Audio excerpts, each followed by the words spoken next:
Hello students and welcome to RS academy. जैसे आप सबको पता है इस पे रेगुलरली कंटेंट हमारा जा रहा है, चाहे वो आप बात करें 11th की फिजिक्स का, 11th की केमिस्ट्री का और 11th की मैथमेटिक्स का, तो रेगुलरली कंटेंट इस पे जाते रह रहा है और क्वेश्चन प्रैक्टिस सेशंस भी हम लोग आपके लिए लेके आ रहे हैं। लेकिन आप चैनल को आगे बढ़ाएं, ये आपकी जिम्मेदारी है क्योंकि ये सब आपका चैनल है। जब तक चैनल नहीं बढ़ेगा हमें मोटिवेशन कैसे आएगा? जो फाउंडर हैं इसके, वो चाहते हैं क्वालिटी कंटेंट हर जगह फैले, क्योंकि बच्चे 11th चाहे जो किसी भी स्टेट के हों वो काफ़ी फेस करते हैं कि क्वालिटी कंटेंट नहीं मिल पाता है, कॉन्सेप्ट नहीं समझ में आ पाता है। आपने देखा होगा कि इस पे जो कंटेंट जा रहा है इफेक्टिव कंटेंट है हमारा और टू द पॉइंट जाता है, जो आपके लिए ज़्यादा यूजफुल है। चाहे आप 11th के बच्चे हों, प्रिपरेशंस कर रहे हो, अभी IIT JEE के एग्ज़ाम देंगे, नीट का एग्ज़ाम देंगे, सबके लिए इम्पॉर्टेंट है। और मैं आपको आज डील करूंगा फिजिक्स का एक बेसिक टॉपिक है जो 11th के सिलेबस में मेंशन है और IIT JEE NEET point of view से इसे इम्पॉर्टेंट है ही। तो टॉपिक आपका है स्ट्रेस स्ट्रेन कर्व। इससे पहले इस पे बेसिक कॉन्सेप्ट्स के जितने भी लेक्चर हैं वो आपको मिल गया होगा और आपने देखा भी होगा, हमारे यूट्यूब चैनल पे है ऑलरेडी। समझने की कोशिश करेंगे कि अगर स्ट्रेस स्ट्रेन की कर्व की बात करें, आप कहीं भी कोई कर्व अगर ड्रॉ किया जाता है तो वहां पे हम कैरेक्टरिस्टिक्स की बातें करते हैं। कुछ प्रॉपर्टीज को डिफाइन करने के लिए हमें कर्व का नीड होता है, ताकि हम हर चीज को, हर प्रॉपर्टीज को, उस मटेरियल के जितने भी प्रॉपर्टी हैं हम अच्छे से समझ पाएं। इसीलिए कर्व का रिक्वायरमेंट्स होता है। जैसे आप इन जनरल भी बातें करें, जितने भी फिजिक्स में आप कर्व पढ़ें या केमिस्ट्री में कर्व पढ़ें, कर्व का नीड होता है कि ग्राफिकल रिप्रेजेंटेशन हो और प्रॉपर्टी को हम आसानी से समझ पाएं। इसलिए कर्व के थ्रू हम स्टडी करते हैं। ना तो इन जनरल ऐसे भी हम समझ सकते हैं। जैसे फॉर एग्जांपल मान लीजिए अगर आपको डक्टिलिटी समझना हो तो अगर वहीं कर्व पे आपके ड्रॉ करके दिखा दिया जाए तो आसानी से समझ पाते हैं कहाँ पे कैसे चीजें एनालाइज करेंगे। तो इस तरह से इसी वजह से हम ग्राफिकल, कर्व क्या एक ग्राफिकल रिप्रेजेंटेशन है जो प्रॉपर्टी को समझने में हेल्प करता है। तो पहला टॉपिक जैसे आपका है, बड़ी आराम से देखेंगे और समझने की कोशिश करेंगे और आप पूरी कंप्लीट वीडियो देखेंगे तभी बातें समझ में आएगा। हेडिंग है आपका stress strain curve for metallic wire. Metallic wire कहने का मतलब अब बात करेंगे तो वायर की बातें की जा रही है, यानी इन जनरली अगर मेटालिक वायर की बात करें तो यहाँ पे इन जनरल जो स्टैंडर्ड ऑथर्स हैं या और भी जितने भी बुक्स हैं उसमें जो रेफरेंस लिया गया है वो माइल्ड स्टील का लिया गया है। माइल्ड स्टील का ये ध्यान रखें, कभी कभार पूछा भी जाता है। माइल्ड स्टील का लिया गया है। क्यों माइल्ड स्टील को हम लेके पढ़ते हैं आगे? क्योंकि जितने भी पॉइंट्स हैं, जितने भी प्रॉपर्टीज हैं स्ट्रेस स्ट्रेन कर्व पे, हम आसानी से सभी प्रॉपर्टीज को पॉइंट के द्वारा रिप्रेजेंट कर पाते हैं और उसको सही तरीके से एनालाइज कर पाते हैं। बाकी जितने भी मटेरियल्स हैं, जैसे और भी मटेरियल्स की अगर बात करें, जैसे कास्ट आयरन की बात कर लें या और भी डक्टाइल्स मटेरियल उसकी बातें कर लें, तो ज़्यादा यहाँ पे जो पूरी पॉइंट्स का एक्सप्लेनेशंस होता है वो क्लियरली फाइंड आउट आप नहीं कर पाते। इसीलिए माइल्ड स्टील का हम रेफरेंस एग्जांपल लेते हैं ताकि सभी पॉइंट्स को हम आसानी से रिप्रेजेंट कर पाए। मेटालिक वायर ही है। मान लीजिए कि फॉर एग्जांपल आप समझेंगे, एक वायर है जो मेटालिक है, तो अगर वायर होगा तो इसका कुछ ना कुछ लेंथ होगा। मान लीजिए कैपिटल L इसका लेंथ है और इसका डायमीटर भी होगा D, मान लीजिए इसका डायमीटर है वायर का। अगर आप इस पे फोर्स लगाएंगे, क्योंकि आप स्ट्रेस स्ट्रेन कर्व की बात कर रहे हैं, स्ट्रेस स्ट्रेन को तभी एनालाइज कर पाएंगे जब इस पे फोर्स आप लगाएंगे।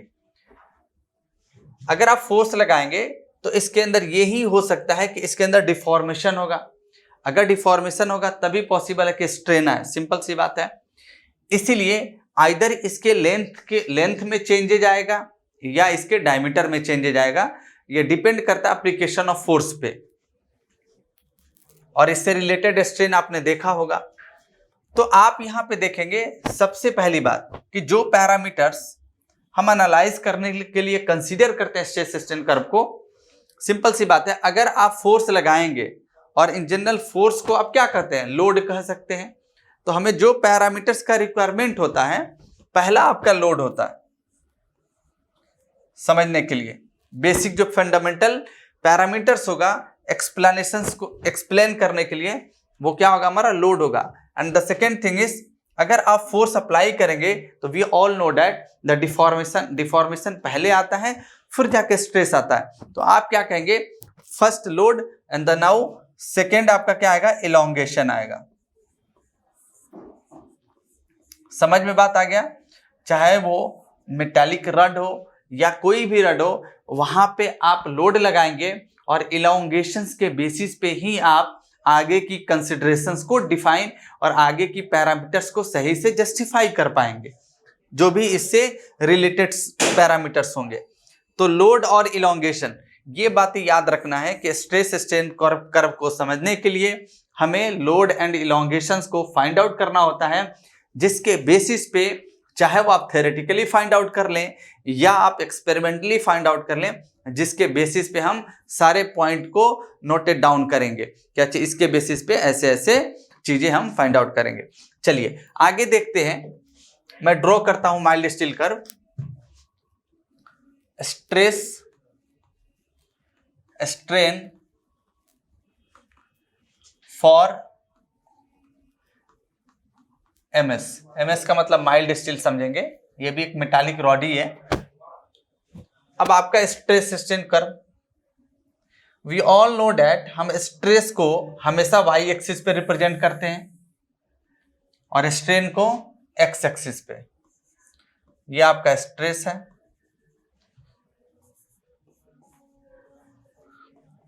इन सिमिलरली अगर लोड इलोंगेशंस का कर्व आप बनाए तो यहां पे कैसे बनेगा, सेकंड कर्व आप देख लें, वाई एक्सिस पे लोड और एक्स एक्सिस पे आपका इलोंगेशन क्रॉसपोंडिंग बनता है, क्योंकि यहां स्ट्रेस के क्रॉसपोंडिंग आपका लोड आएगा और स्ट्रेन के क्रॉसपोंडिंग इलोंगेशन आएगा।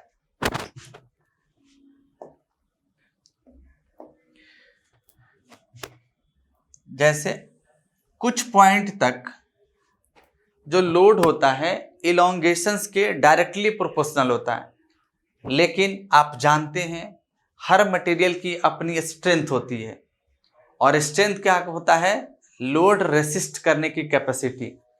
स्ट्रेंथ का मतलब होता है the ability of a material to resist the applied load. अगर उसकी रेसिस्ट करने की कैपेसिटी धीरे धीरे अगर खत्म होते जाएगा तो उसके बिहेवियर्स में ड्रास्टिकली चेंज आएगा, मतलब अचानक से चेंज हो जाएगा।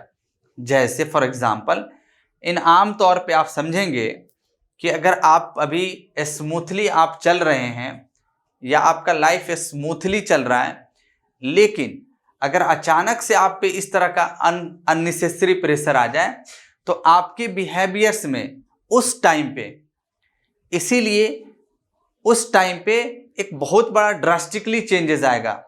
मतलब आप ऐसे बिहेव करेंगे जो आपसे एक्सपेक्टेशंस नहीं रहता है। In similarly the material also behave like that, लेकिन वो सर्टेन टाइम पे होता, सर्टेन टाइम के लिए होता है, हमेशा के लिए नहीं होता है। इसी वजह से एक और प्रॉपर्टीज आप पढ़ते हैं, क्रिप कहलाता है, और वो भी डिफॉर्मेशंस को डिफाइन करता है, जिसे टाइम डिपेंडेंट प्रॉपर्टीज कहा जाता है।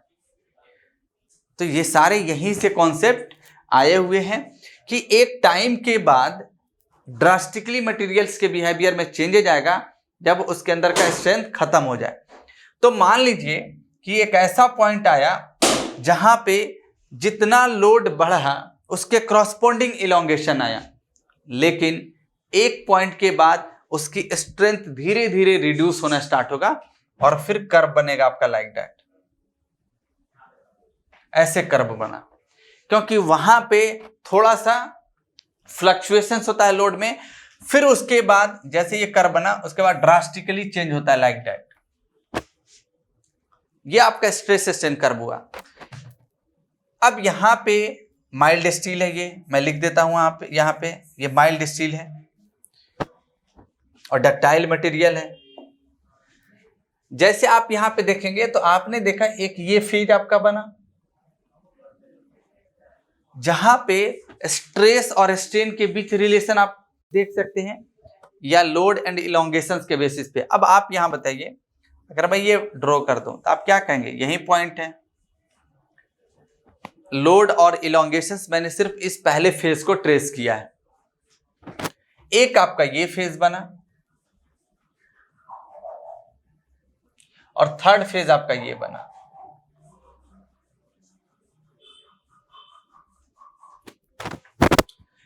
इस फेज को आप क्या कहेंगे, ये लीनियर है, यानी जो भी पैरामीटर्स का वेरिएशंस इस रीजन में होगा वो एक दूसरे के लीनियरली चेंज होगा। जैसे लोड बढ़ेगा या स्ट्रेस बढ़ेगा, स्ट्रेन कॉरस्पॉन्डिंग डेवलप होगा। तो आप कहेंगे लीनियर वेरिएशन है। ये एक ऐसा रीजन है जो फेज चेंज होता है। जैसे आप बोल सकते हैं एक ऐसा रीजन यहाँ पे डेवलप होता है क्योंकि वहां पे ट्रांजिशंस रीजन्स आएगा ही जहां पे धीरे धीरे फेज चेंज होता है और उसके बाद सर्टेन टाइम के बाद ड्रास्टिकली चेंज आप देख रहे हैं। तो यहाँ पे इसके क्रॉसपॉन्डिंग, अब आप नियर टू डैट देखेंगे तो बहुत सारे पॉइंट को यहाँ पे ट्रेस करेंगे। यहाँ एक पॉइंट आप ट्रेस किए, फिर यहाँ चेंजेज आया, फिर एक मैक्सिमम पॉइंट तक गया और फिर कहीं ना कहीं जाके वो फेल तो होना ही है, क्योंकि सारे सिस्टम रियल कंडीशंस में इनफाइनाइट टाइम तक लोड को रेसिस्ट नहीं कर सकता है। हर का अपना अपना एक फेलियर पॉइंट होगा ही होगा। आइडियली नहीं, रियली बात किया जा रहा है, जो रियली में एग्जिस्ट करता हो। तो मैं मान लेता हूं कि ए एक ऐसा पॉइंट है, ए मान लीजिए यहाँ पे, फिर B near to the A है, और यहाँ पे सी पॉइंट है, ये डी पॉइंट है, और मैंने यहाँ ई मान लिया और कैपिटल एफ मान लिया। ये सारे पॉइंट हमने नोट डाउन कर लिया। और मटेरियल की यही प्रॉपर्टीज भी होती है। इतना बातें आप अगर इतने पॉइंट समझ लेंगे तो आई होप इससे एक भी सवाल आपसे नहीं छूटेगा। ए पॉइंट जो होता है वो कहलाता आपका proportional limit. Proportional limit. B आपका क्या है, इलास्टिक लिमिट, जो near to the proportional limit होता है। इन दोनों में डिफरेंसेस मैं अभी बताने वाला हूं आपको। इलास्टिक लिमिट है। सी क्या है, अपर यील्ड पॉइंट। ये सारे फेज चेंज को, मतलब फेज चेंज जो होता है उसको रिप्रेजेंट करते हैं। अपर यील्ड लिमिट या पॉइंट जो भी कहें आप। In similarly D will be the lower yield limit. L T मतलब लिमिट समझेंगे। ई आपका क्या है, अल्टीमेट पॉइंट, मतलब मैक्सिमम तक जाके अल्टीमेट पॉइंट। और एफ क्या है आपका, फ्रैक्चर पॉइंट।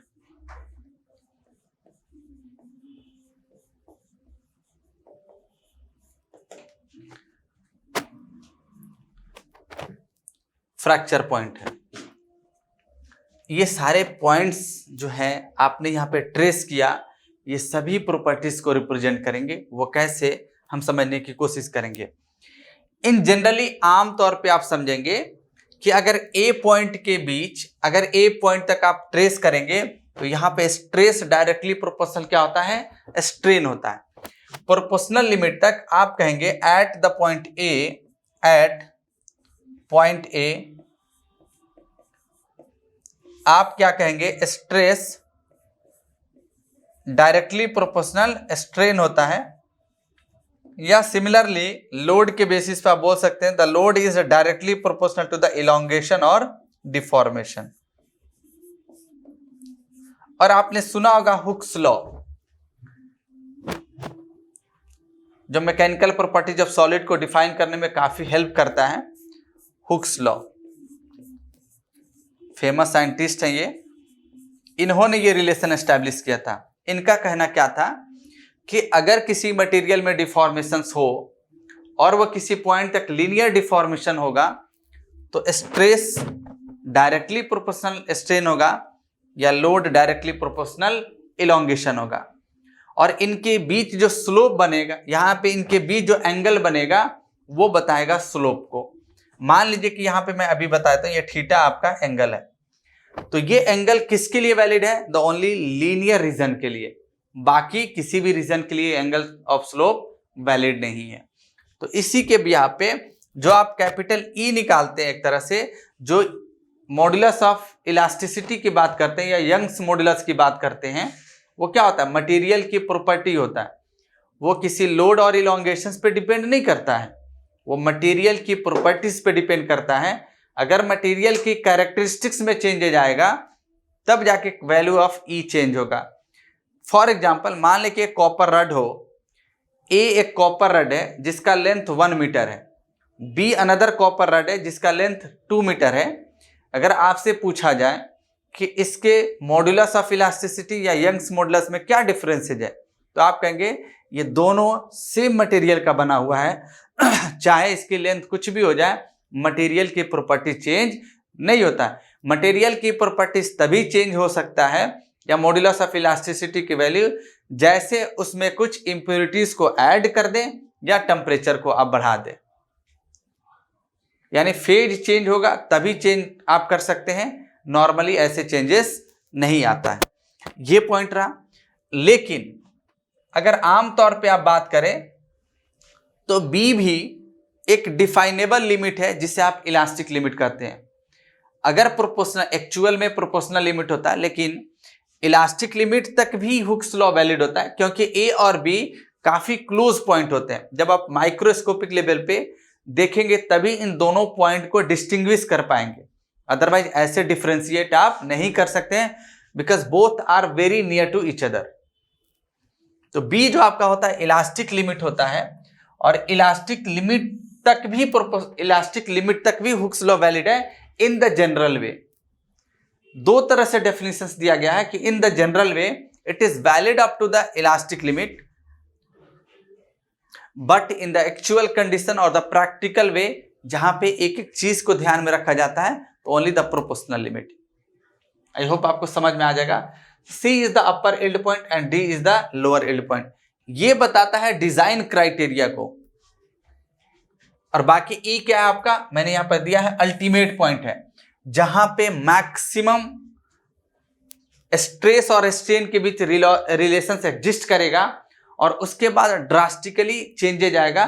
उसके बाद नेकिंग रीजंस होता है। नेकिंग रीजंस कहने का मतलब क्या होता है कि अब मटेरियल की फेल्योर कंडीशंस स्टार्ट हो चुका है। तो आप क्या कहेंगे, इनके बीच ये जो रीजंस है ये कहलाता है नेकिंग रीजन। और नेकिंग रीजन कहने का मतलब होता है कि मटेरियल की फेल्योर कंडीशंस स्टार्ट हो चुका है। और डी से लोअर यील्ड पॉइंट से, और ये जो रीजन होता है इसे कहते हैं strain hardening region. Strain hardening region actual condition में ऐसे पूरे कंडीशंस को स्ट्रेन हार्डनिंग बोला जाता है, लेकिन जनरली लोअर यील्ड पॉइंट से अल्टीमेट पॉइंट तक हार्डनिंग कहलाता है। क्यों ऐसा कहलाता है? क्योंकि आपने देखा कि लोअर यील्ड पॉइंट था, जैसे थोड़ा सा लोड आपने इंक्रीज किया, इसके क्रॉसपोंडिंग बहुत ज्यादा रेशियो में स्ट्रेन डेवलपमेंट हो जाता है। यानी when the small applications of load as corresponding to that the maximum deformation is possible। तो उस रीजन को आप कहते हैं स्ट्रेन हार्डनिंग रीजन। और नेकिंग रीजन ये हो गया, और ये फ्रैक्चर पॉइंट हो गया, क्योंकि इसके बाद फेलियर होना है मटेरियल का। हर मटेरियल का एक फेलियर पॉइंट है। अब रीजन को समझते हैं। ये रीजन कहलाता है आपका इलास्टिक रीजन। ये रीजन क्या कहलाता है? Elastic reason. बी तक आप ले सकते हैं, बी नियर टू ए है, तो ए लिमिट तक या बी लिमिट तक आप कहेंगे इलास्टिक रीजन है। ये कैसा रीजन है? इलास्टिक। जहां पे रिलेशंस लीनियर हो उसे इलास्टिक रीजन कहते हैं। इसी के क्रॉसपोंडिंग अगर बात करें तो जो डिफॉर्मेशंस होगा, क्योंकि यहां स्ट्रेन है तो डिफॉर्मेशंस होगा, तो इस डिफॉर्मेशंस को हम क्या कहते हैं? Elastic deformations. वैसा डिफॉर्मेशंस जहां पे लोड डायरेक्टली प्रोपोर्शनल डिफॉर्मेशंस हो जाए उस, और वहां पे लीनियर डिफॉर्मेशन हो, the region is called elastic deformation. अब अगर बियॉन्ड की बात करें, यानी लोअर यील्ड पॉइंट से बात करें, तो ये जो डिफॉर्मेशंस होगा अपना फ्रैक्चर पॉइंट तक, इस डिफॉर्मेशंस को हम क्या कहते हैं? Plastic deformation. Plastic deformation. Plastic deformation एक ऐसा रीजन होता है जहां पे लोड आप कम भी लगाएं तो उसके अंदर मैक्सिमम डिफॉर्मेशंस होने लगे, उससे आप प्लास्टिक डिफॉर्मेशंस कहते हैं, या इन जनरल वे में कॉन्टिन्यूअस डिफॉर्मेशंस भी कह सकते हैं। इलास्टिक प्लास्टिक भी डिफॉर्मेशंस होता है, मटेरियल के अंदर अलग अलग डिफॉर्मेशंस होता है, लेकिन यहाँ पे अचानक से डिफॉर्मेशंस होता है जिसे प्लास्टिक डिफॉर्मेशन आप कहते हैं, और प्लास्टिक रीजन कहलाता है। और रीजन को हम क्या कहेंगे? Plastic region. तो हुक्स लॉ कभी भी प्लास्टिक रीजन के लिए वैलिड नहीं होता है। अब बहुत सारे पॉइंट्स हैं, जैसे आपने देखा ये पूरी पॉइंट आपने यहां पे देख लिया कि elastic region, elastic deformation, plastic region, plastic deformation.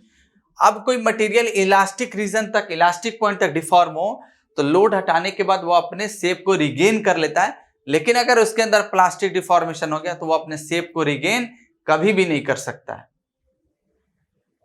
जैसे मान लीजिए एक एल्युमिनियम का वायर हो और आप उसे खींच के छोड़ दें, फोर्स लगाया आपने, उसमें डिफॉर्मेशंस किया, क्या वो फोर्स हटाने के बाद वो अपने ओरिजिनल पोजीशंस को गेन करेगा? बिल्कुल नहीं कर सकता है, क्योंकि उसके अंदर वो डक्टाइल मटेरियल है, और डक्टाइल मटेरियल के अंदर होता है प्लास्टिक डिफॉर्मेशन। इसी के बेसिस पे डिफॉर्मेशंस को दो कैटेगरीज में, मटेरियल को दो कैटेगरीज में डिवाइड किया गया, एक डक्टाइल मटेरियल, दूसरा ब्रिटल मटेरियल। ऐसा मटेरियल जिसमें सिर्फ इलास्टिक डिफॉर्मेशन पर पॉसिबल हो उसे आप कहते हैं ब्रिटल मटेरियल, और जिसमें सिर्फ प्लास्टिक डिफॉर्मेशन पर पॉसिबल हो, जहां पे प्लास्टिक डिफॉर्मेशन होगा ऑलरेडी उसमें इनबिल्ट इलास्टिक डिफॉर्मेशन होगा, ये बोलने की बातें नहीं है, तो उस मटेरियल को हम क्या कहते हैं? डक्टाइल मटेरियल कहते हैं। अब इसके क्रॉसपोर्डिंग बहुत सारे कैरेक्टरिस्टिक्स हैं, पॉइंट्स हैं। जैसे आपने देखा स्ट्रेस स्ट्रेन कर्व है, ये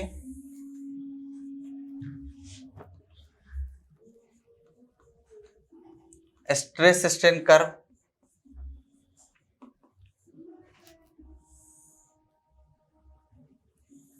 ये रफ डायग्राम ऐसे है, आप समझ लेंगे, बाकी सभी मैंने एक्सप्लेन कर दिया था, मैं सिर्फ आपको बताने की कोशिश कर रहा हूं, प्रॉपर्टीज डिफाइन करने की। D point, E point and this is the F point.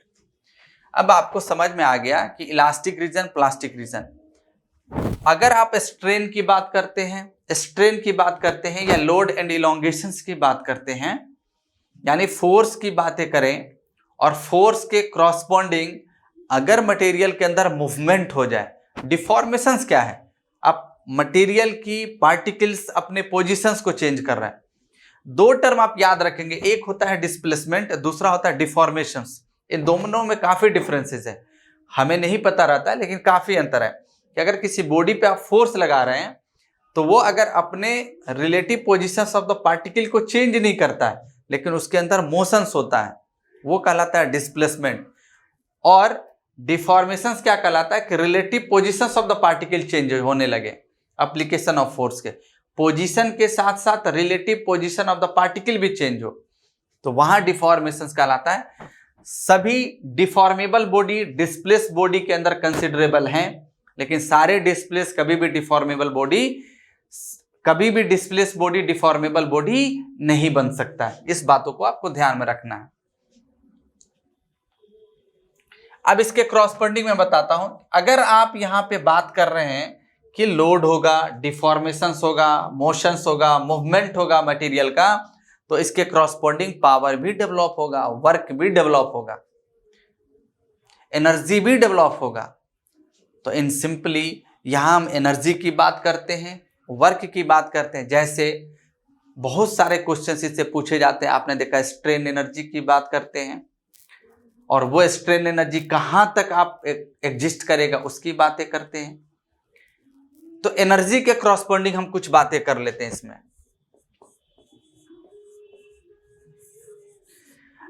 Energy की बात करें तो ये एनर्जी किस तरह का होता है? स्ट्रेन एनर्जी कहलाता है, और स्ट्रेन एनर्जी इक्वल टू क्या होता है? 1/2 गुने stress multiplication of strain into volume.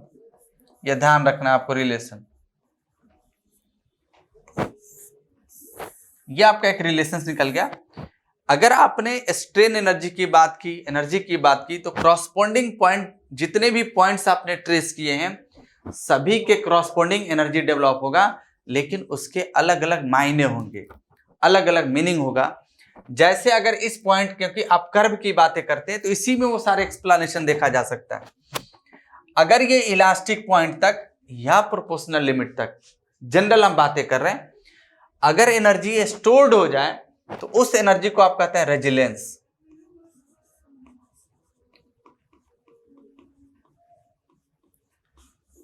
Strain energy क्या होता है? जनरल वे होता है, जनरल टर्म है strain energy, the energy which are stored in a body under the different loading conditions.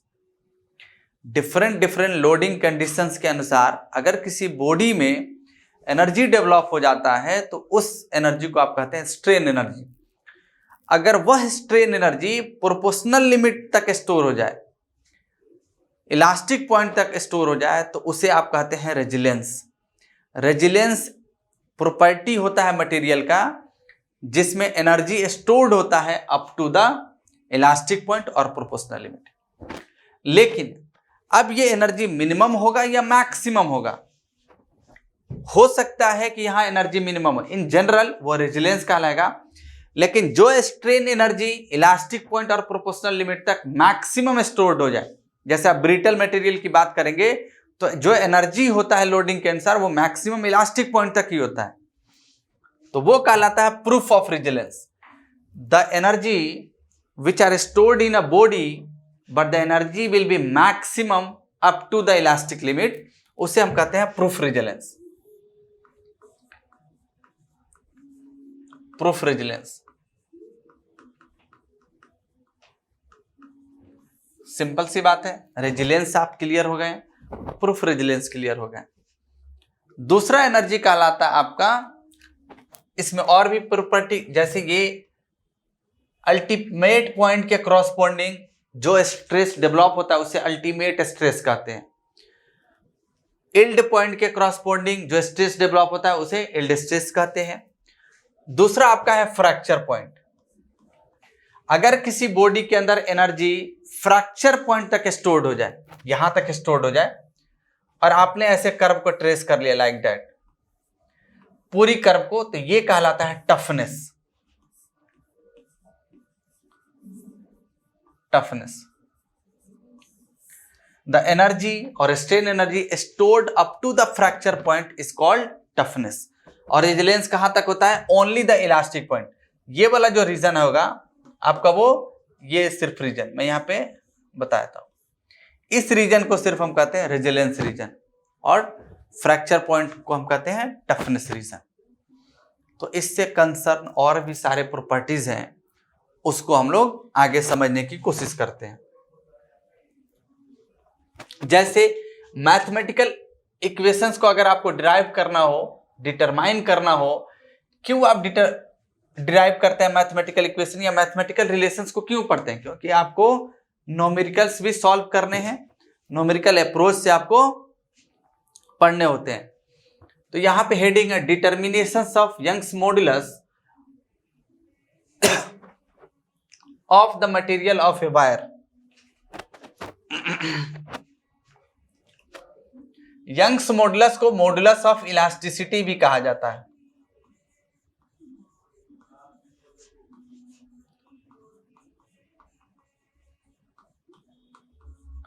और इसका नोटेशंस जो होता है बुक में देखेंगे तो कभी कभी कैपिटल वाई भी मिलेगा और कभी कभी कैपिटल ई भी मिलेगा। वायर की बात कर रहे हैं तो मान लीजिए कि आपने एक वायर लिया, एक स्पेसिमेन लिया जिस पे आप एक्सपेरिमेंट कर रहे हैं, तो इसके पास अपना लेंथ होगा, मान लीजिए इसका लेंथ L है और कैपिटल D इसका डायमीटर है। तो जो एक्सपेरिमेंट कैरी ऑन किया गया उसे tension test experiment, tension test होता है, टेंशन टेस्ट, जिसमें यह बोला गया है कि जो L/D का रेशियो होगा वो 4 होगा। L/D का रेशियो क्या होगा? 4 होगा। यानी स्टैंडर्ड डायमीटर का जो साइज लिया गया है 0.5 इंच लिया गया है। तो अगर 0.5 इंच है तो यहां पे L का रेशियो क्या होगा? मल्टीप्लाई करेंगे 4 में, 2 इंच होगा। यानी आप जब भी एक्सपेरिमेंट करें मॉड्यूलस ऑफ इलास्टिसिटी को कैलकुलेट करने के लिए तो आपको पहले L/D का रेशियो डिफाइन करना पड़ेगा जो स्टैंडर्ड है, और वो यहां पे रेशियो दिया हुआ है। और इन्होंने कहा कि आप क्या कीजिए, आप टेंशन टेस्ट परफॉर्म कीजिए, चाहे वो स्प्रिंग फोर्स के बेसिस पे या और भी कंडीशंस पे, आप उसे स्ट्रेच कर दीजिए अपने हाथों से, आप स्ट्रेच कीजिए उसे। लेकिन आपको पता होनी चाहिए कि वो जो स्ट्रेच कर रहे हैं कितना फोर्स आप लगा रहे हैं। स्प्रिंग बैलेंसिंग इसलिए लगाया जाता है ताकि आप स्केलिंग कर पाए, मेजर कर पाए उसे। अभी मैंने बताया कि इस चीज को एनालाइज करने के लिए आपको दो चीजें फंडामेंटली पता होनी चाहिए, लोड और दूसरा इलोंगेशन।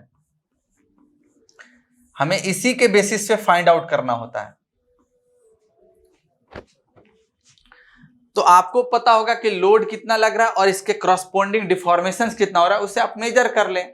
बार बार रिपीट करेंगे एक्सपेरिमेंट को, जो एग्जैक्ट वैल्यू एक पॉइंट पर मिलेगा वहीं आप कहेंगे this value indicate the exact value, क्योंकि एक्सपेरिमेंट क्या आता है, number of repeated process and the one value which are to be repeated. तो ये आपका लोड और इलोंगेशंस के बेसिस पे हम चीजें डिफाइन कर सकते हैं। ये इस तरह से प्रोसेस होता है और इसे मेजर करना पड़ता है। जैसे आप मान लीजिए ये लोड है आपका, तो इसके करस्पॉन्डिंग क्या होगा, अपना इलोंगेशंस भी चेंज होगा।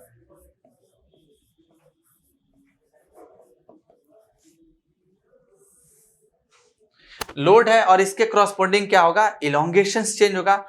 Apply the load which are must be under tension. आप टेंशन टेस्ट करते हैं तो एप्लीकेशन ऑफ जो फोर्स होगा, नेचर जो फोर्स होगा वह अंडर टेंशन होगा, टेंसाइल फोर्स होगा।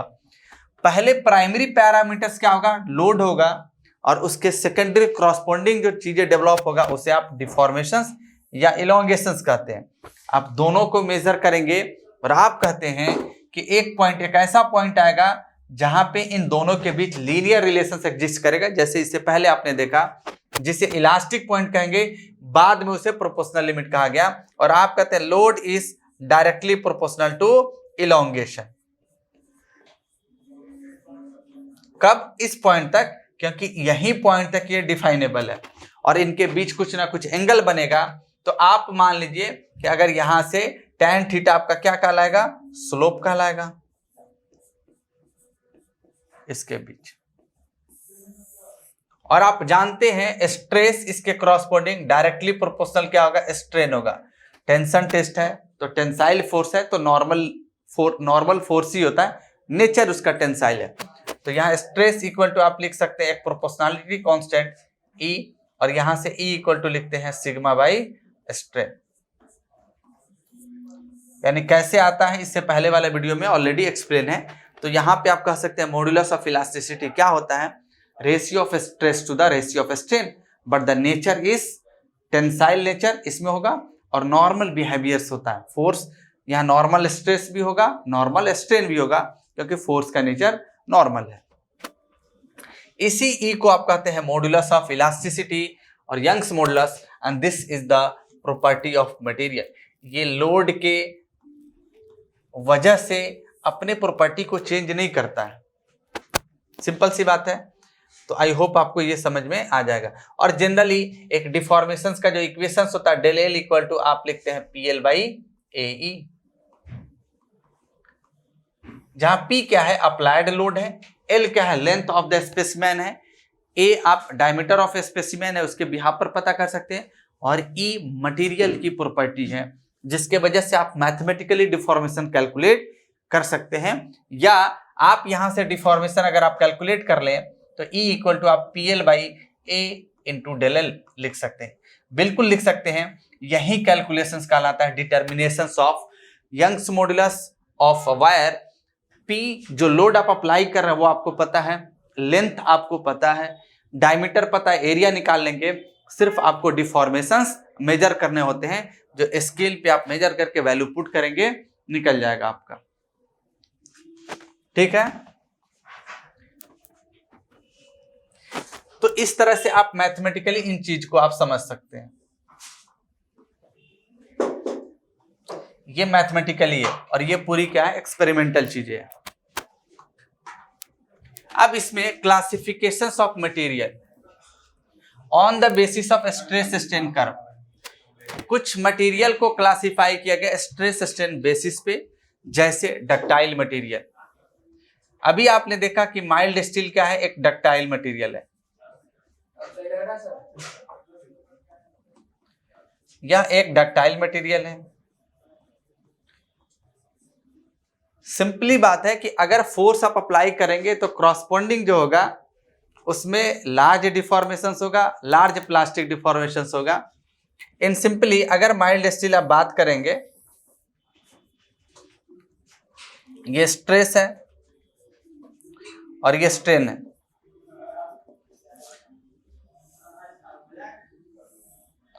तो ये पूरी डिफॉर्मेशंस को हम क्या कहते हैं, प्लास्टिक डिफॉर्मेशन। यानी मटेरियल का वह प्रॉपर्टी या ऐसा मटेरियल जिसमें प्लास्टिक रेंज तक डिफॉर्मेशन हो, मैक्सिमम एक्सटेंट तक डिफॉर्मेशन हो, या बोल सकते हैं ऐसा मटेरियल जिसमें इलास्टिक डिफॉर्मेशन के साथ साथ प्लास्टिक डिफॉर्मेशन हो, उस मटेरियल को हम क्या कहते हैं, डक्टाइल मटेरियल कहते हैं। और डक्टाइल मटेरियल की प्रॉपर्टी आप 9th-10th से पढ़ते आ रहे हैं, सिर्फ हमें कर्व के बिहाफ पे समझना था। मटेरियल का वह प्रॉपर्टी, या आप बात करेंगे जैसे यहाँ पर लिखा भी गया है, large plastic range of extension. Plastic range की बात करते हैं, जैसे गोल्ड की बात करें, एल्यूमिनियम की बात करें, ये सारे डक्टाइल्स मटेरियल हैं। तो अगर यहाँ पे इस रेंज में अगर आप लिखेंगे टोटल डिफॉर्मेशन, मैं बता देता हूं यहाँ पे टोटल डिफॉर्मेशन, तो टोटल डिफॉर्मेशन को आप कैसे लिखते हैं, elastic deformation del L elastic plus del L plastic.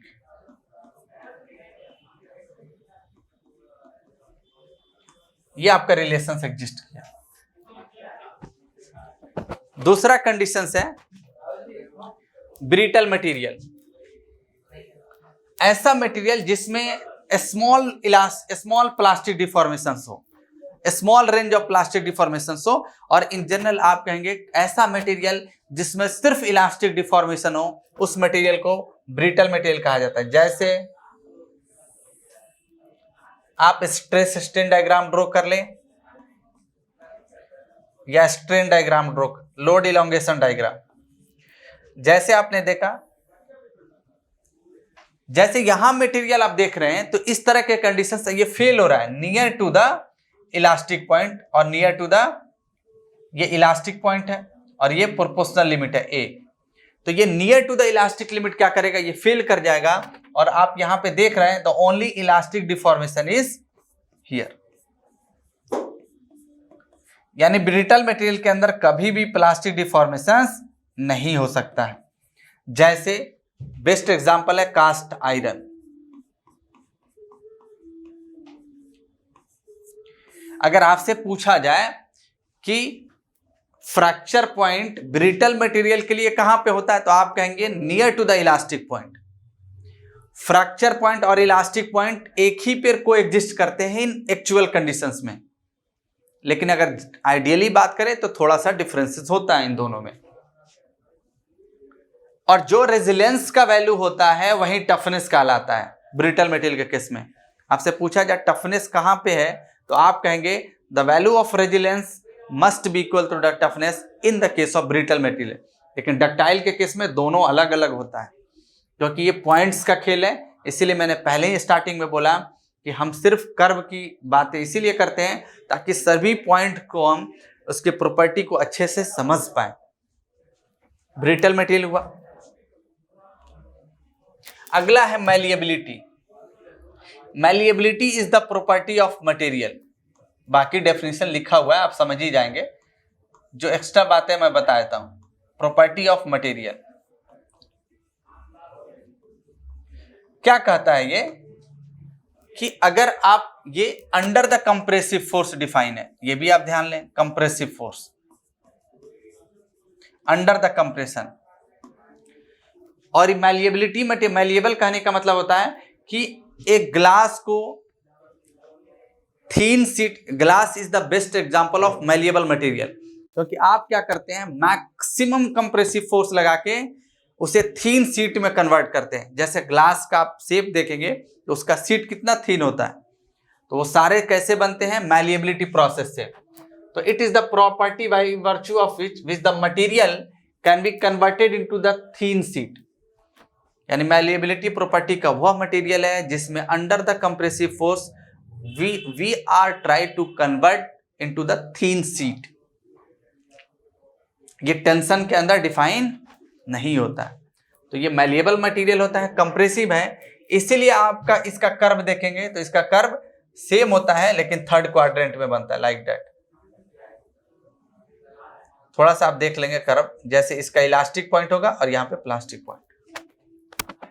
और ये मैलिएबिलिटी किसके अंदर होता है, जैसे आप बात करते हैं, एक होता है compression, brittle material strong are in compression, ये भी ध्यान देने वाली बात है, but the ductile material are strong in tension. ध्यान देखेंगे, brittle are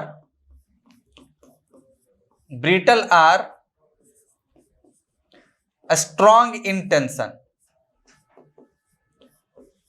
strong in compression, brittle strong in compression.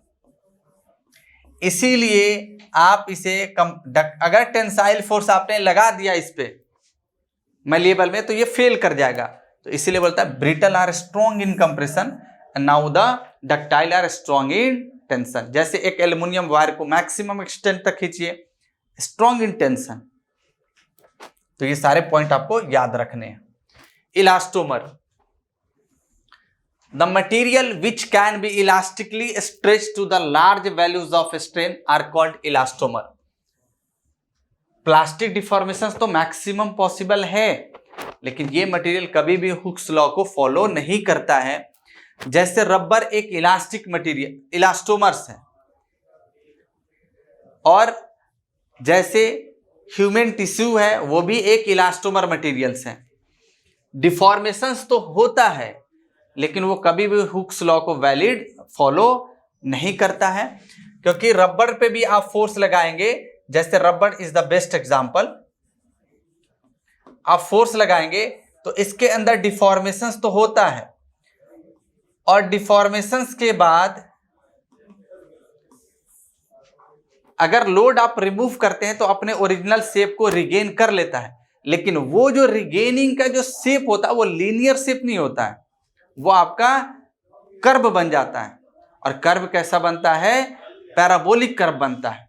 इसीलिए आप कहेंगे इलास्टोमर एक मटेरियल का प्रॉपर्टीज है जिसमें ये सिर्फ उस तरह के मटेरियल में एग्जिस्ट करता है जहां पे डिफॉर्मेशंस और स्ट्रेस के बीच या लोड के बीच लीनियर रिलेशन को एग्जिस्ट नहीं करता हो, तो वो इलास्टोमर्स कहलाते हैं।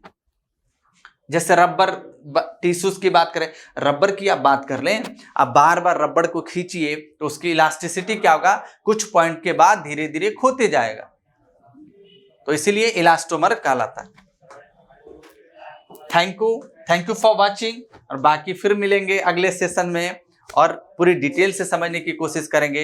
रेगुलरली वीडियो जा रहा है, आप देखते रहें, एंजॉय करें, कमेंट करें अगर कोई डाउट हो, अपनी कोशिश करेंगे कि अपने बेसिस पे आपको उसे रिजॉल्व कर दें।